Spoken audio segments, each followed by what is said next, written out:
What's up, people? It's your boy, Chris Don One, and I am back with another video.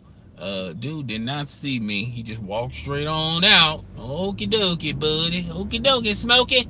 All right, we're going to get into LeBron James and his frustration with the Cleveland Cavaliers.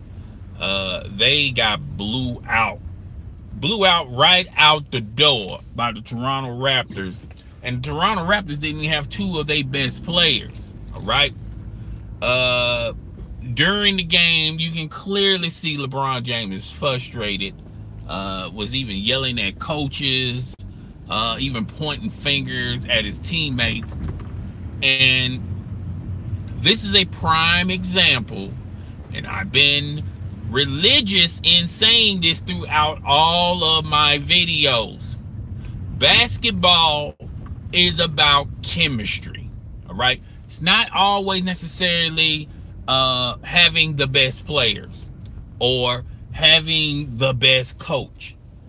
At the end of the day, it's about chemistry, and the only way you're going to establish chemistry is through practice and playing with players for a long, consistent basis. All right. The Cleveland Cavaliers have revamped this team so many times throughout the years. They can't develop or have a foundation of chemistry or longevity playing with key players. All right. Now, yes, players come and go in the NBA, and they come and go in different teams. I understand that. Your bench, your supporting cast, but your main players should play throughout. And this is the reason why the Cleveland Cavaliers have a hard time dealing with teams that have core players playing on that roster for a long period of time. All right. If the Cleveland Cavaliers, if this was like street ball, and you're basically playing against the losing crowd, and the losing crowd is mixing and matching different players into their roster, then the Cleveland Cavaliers will prevail through that, because you don't necessarily have to have chemistry and playing with players for a long, consistent basis, because it's street ball. All right, you don't have to design plays. You don't need a coach, okay? And you can pick from the litter, and you're always playing, playing with the same roster, because you're always winning, right? That's a street ball, opinion, all right? And that's why a lot of NBA analysts, I'm not an NBA analyst. I never claimed to be an NBA analyst, but that's the reason why I said early in the beginning that the Cleveland Cavaliers are going to struggle this year, because they keep replacing players on a consistent basis. All right, it's not like these players, when you talk about the Cleveland Cavaliers, have played that long. And if you listen to key words during a lot of these losses, during a lot of these interviews, when you're talking about the Cleveland Cavaliers players, even Isaiah Thomas admitted to it. And I don't think he was trying to throw shade or anything. He was saying, he was coming from the standpoint of, well, we don't practice as much. That's telling you that they don't practice at all. All right, they don't practice enough to understand players' strengths and weaknesses. All right, they only just practice enough to run plays and trying to throw out different scenarios out there. All right, the Cleveland Cavaliers are an older team. The Cleveland Cavaliers are not that much of an athletic, lengthwise team, and they're going to struggle with teams like Milwaukee Bucks. They have size, depth, length, as well as athleticism and youth. All right, they're going to have a hard time with the Milwaukee Bucks. They're going to have a hard time with the Cleveland Cavaliers. I mean, the Boston Celtics. The Boston Celtics have youth with them, as well as athleticism. All right, and for all those out there that said Kyrie Irving, defensive-wise, was not a great defensive player, then riddle me this: how come he's always in the defensive stat category and he's always having a high defensive ratio? All right, how come three of the four players of the Cleveland Cavaliers are always in the top 10 and in the top 5? I mean, Boston Celtics players are in the top 15. Riddle me that when you're talking about individual defensive play. All right, and Kyrie Irving is in that category. All right, now this ain't about them losing Kyrie Irving. This is more so to do with why the Cleveland Cavaliers are struggling. It's simple. The Cleveland Cavaliers are struggling because they don't have a lot. They haven't played with one another in a long period of time, and they haven't developed chemistry. And that's what you need if you want to win basketball games. Basketball is different from football and baseball. A lot of people think basketball is an individual sport. It can be at times, as long as the team know their lane and they know their responsibilities and they have played around each other long enough to know where star player can sometimes freelance on occasion. That's why the Chicago Bulls of the 90s with Michael Jordan was always so successful, because they had chemistry and they knew one another. They knew each other's strengths and weaknesses. The same could be said for the Los Angeles Lakers with Kobe and Shaq. The same could be said for the Detroit Pistons. Not only the 90s Detroit Pistons, but the bad boy Pistons. All right? The Boston Celtics, other great teams. You have to play long enough to understand everyone's strengths and weaknesses, and the star players then can freelance.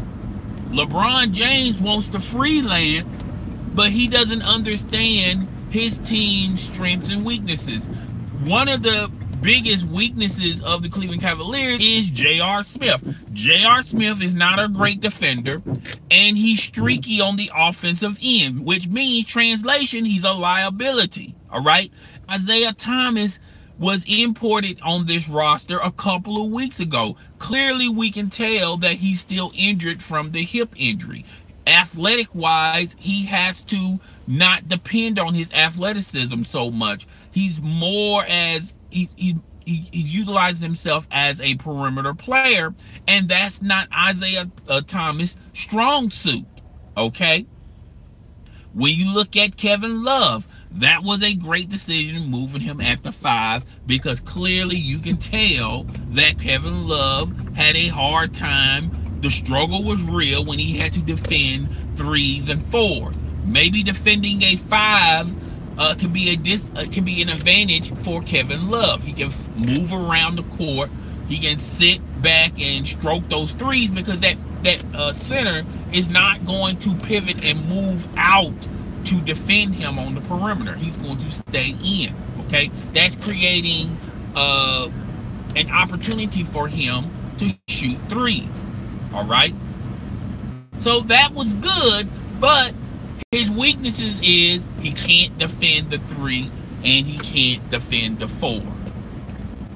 All right, that's the problem.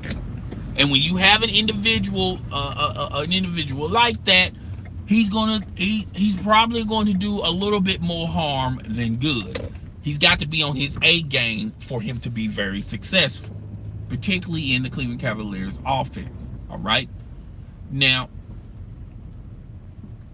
there is no quick solution for the Cleveland Cavaliers. It is what it is. They're going to be stuck with this roster. Now, I know a lot of people in the comment section as well as social media said, oh, well, clearly they can trade for DeAndre Jordan for the Clippers. The Clippers are struggling. They don't necessarily need DeAndre Jordan, and they'll be happy to trade him to the Cleveland Cavaliers. But here's the problem: what you're going to give in return? Yes, Christian Thompson would love to go to SoCal, would love to play for the Clippers. The contracts are similar. You can trade them 1v1, but the Clippers are going to want a little bit more interest, meaning that you're going to have to give up that 10th pick that the Cleveland Cavaliers organization brass do not want to necessarily give up. All right. The Cleveland Cavaliers have no answer for LeBron James as for the future. Is LeBron James going to return to Cleveland? I'm going to say yes, because look at the options out there for LeBron James next year. All right. If he's still chasing rings, the only places he can possibly go to be successful in chasing rings are the San Antonio Spurs or the Golden State Warriors. And if he wants to stay in the East, maybe the Miami Heat.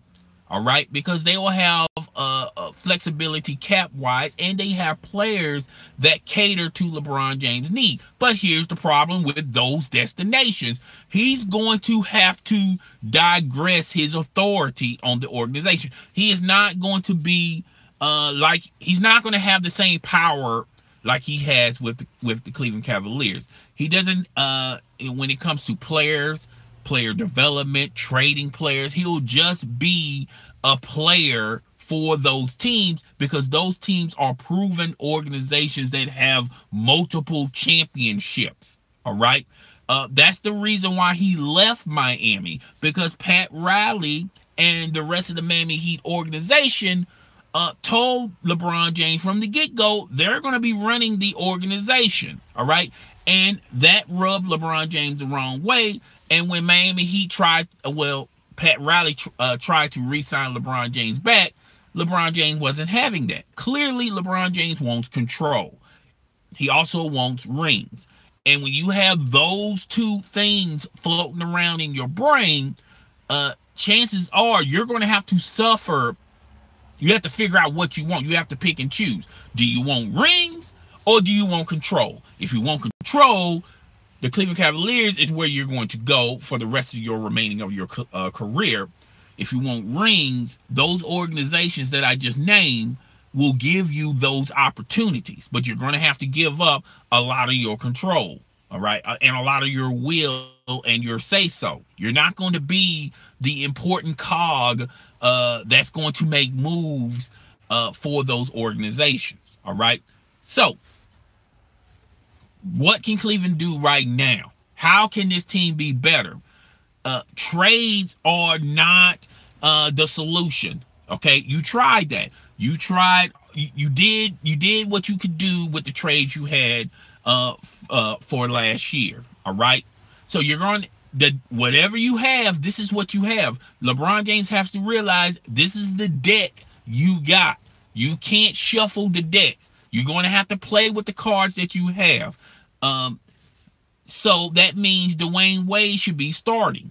J.R. Smith should come off the bench. J.R. Smith is going to have to accept that role because he's a liability on the defensive end, and you're not sure what you're going to get on the offensive end. Plus, he can split starting positions with Dwayne Wade and J.R. Smith. Maybe Dwayne Wade starts a few games, and then J.R. Smith starts a few games. But J.R. Smith is going to have to understand you have to do this for the team. You have to take one for the team, all right? Reestablishing Christian Thompson back into the offense, all right, into the starting five, all right? That's your defensive anchor. Offensive-wise, he can't do nothing for you. He may, if he gets you 10 points, that's a win-win, all right? But putting him back into the starting lineup will help the Cleveland Cavaliers on the defensive end where they're struggling the most, all right? Putting Green into the lineup, that's a plus. And a lot of people are going to disagree with what I'm going to say, but it makes sense, all right, if you sit back and think about it. letting Kevin Love come off the bench. Yes, Kevin Love is making a lot of money, and he will be, he may not like it, but it is what it is. Kevin Love is like Tony Kukoc with the Chicago Bulls. All right, great offensively, defensive wise, question marks. And you can put Kevin Love in situations when you want a smaller lineup. He can play his natural position. He's more of a 3. He's a 3 that has been positioned as a 4. All right. He can be LeBron James when he needs rest. You put him, you sit him on the bench. You put Kevin Love in, and hopefully you can hope and pray Kevin Love can keep the games close with his offense. Defensive wise, not too sure. All right. At the point, if you're, to me, I think that's giving the team two different perspectives, two different styles. When you have Derrick Rose playing point sometimes, and then sometimes you have Isaiah Thomas, and then sometimes you may have somebody else. If Isaiah Thomas is on this regiment where he's not going to play back-to-back games and his minutes are restricted, then you can have a similar situation like you're having at the 2 spot, maybe splitting starting times with Derrick Rose and Isaiah Thomas will be proven beneficial. All right. But normally the point guard runs the offense, and when you have 2 different players with 2 different styles, it throws off the balance. So LeBron is going to have to run the offense from the 3. All right. LeBron going to have to be old LeBron when he was with the Miami Heat. They're going to inbound the ball, and LeBron James is going to take it up court, and LeBron James is going to have to make plays. LeBron James, I hear this over and over again, how LeBron James is a facilitator. All right. So he can put players in the right situations. Plus, he has options at his disposal on the bench. He may have J.R. Smith on the bench. He's definitely going to have Kevin Love on the bench, and he's going to have those other offensive threats on the bench as well. All right. He can import them into games in situations where when he takes it down low, when he tries to go in for a dunk, he's going to have the opposing team try to crash in, and he can throw that pass out to one of those players. All right. Meaning one of those players is going to be open. All right. Or have one man, but that man is not a threat defensive wise to get back in time. All right. So those are the things the Cleveland Cavaliers can do. Cleveland Cavaliers fans thinks that, all they got to do is make a trade. And I hear Shannon Sharp all the time on Undisputed say, well, all we need is, DeAndre Jordan. You need DeAndre Jordan plus more. All right. And for that trade to happen, the Clippers know, Jerry West know, y'all in desperate mode. Meaning y'all going to probably give up more for DeAndre Jordan. Plus, you already have a similar player like DeAndre Jordan in Christian Thompson. All right. I think DeAndre Jordan is a better defender than Christian Thompson, but they're similar.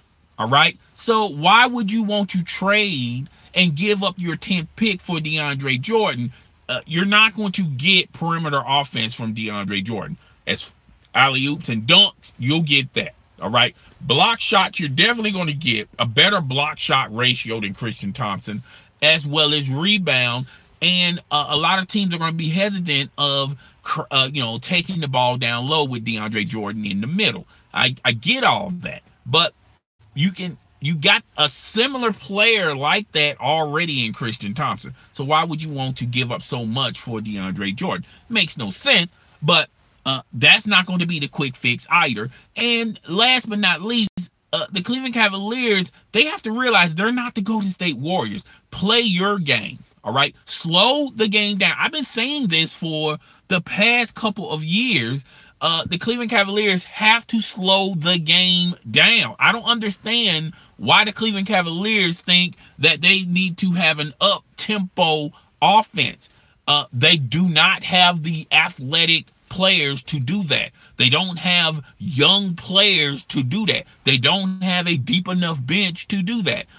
They're deep in every position, but out of all those players, are those players viable and dependable? Chances are, you're going to be flipping the coin on some of those players. All right, some of them players are going to have great nights, and a lot of times they're going to have bad nights. Okay, so those are the things the Cleveland Cavaliers can do: pointing fingers, saying it's your fault, it's his fault, trying to get the assistant coach fired, yelling at the head coach. All of these things are distractions. All right, it's the same type of distractions that LeVar Ball is doing with the Lakers. Now, if you guys noticed last night's game, the Lakers won, but they got back to the basis of things, and it wasn't a lot of white noise when you're talking about LeVar Ball. What he said this, he said that.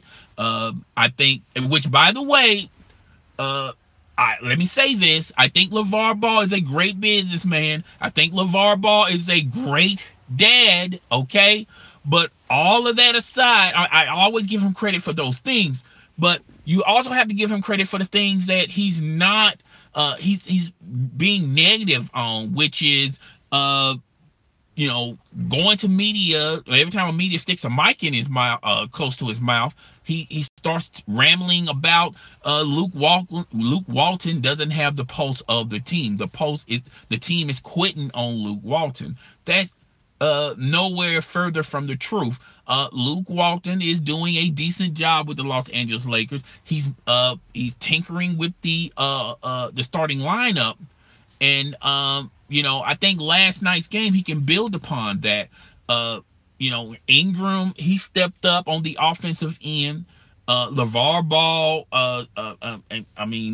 the son, he did great as well. He had a lot of assists. I always told people he's more of a Jason Kidd than a Magic Johnson. He's going to fill up the stats, okay? But as far as offense go, if he gets 10 or 15 points, that's decent. A lot of people, if you look at the stats on him, he's improving as a rookie, and with time he will develop his perimeter shot. He'll definitely his free throw, his 3-point. It's going to take time, okay? But as far as he hasn't been in the NBA for a full year, and I already see a great return on this investment. And there's a reason why he's the number 2 pick. Now, a lot of people try to compare him to De'Aaron Fox. Fox, with the Kings, the reason why he's flourishing, because he really doesn't have a lot of players around him. Like Kyle Kuzma, Ingram, Randall. I mean, there are so many, Brooke Lopez. There are so many players at his disposal that he has to incorporate into in his style of play. DeAndre Fox, he doesn't have to worry about those things. It's just him or bust, okay? But it is what it is. I stepped away from what this video was actually about. The Cleveland Cavaliers, there's no quick fix in the horizon, all right? So they're just gonna have to work with what they got, okay? But guys, tell me what you think. I know you will in the comment section. Rate, comment, subscribe. It's your boy, Chris the Don 1. I'm out.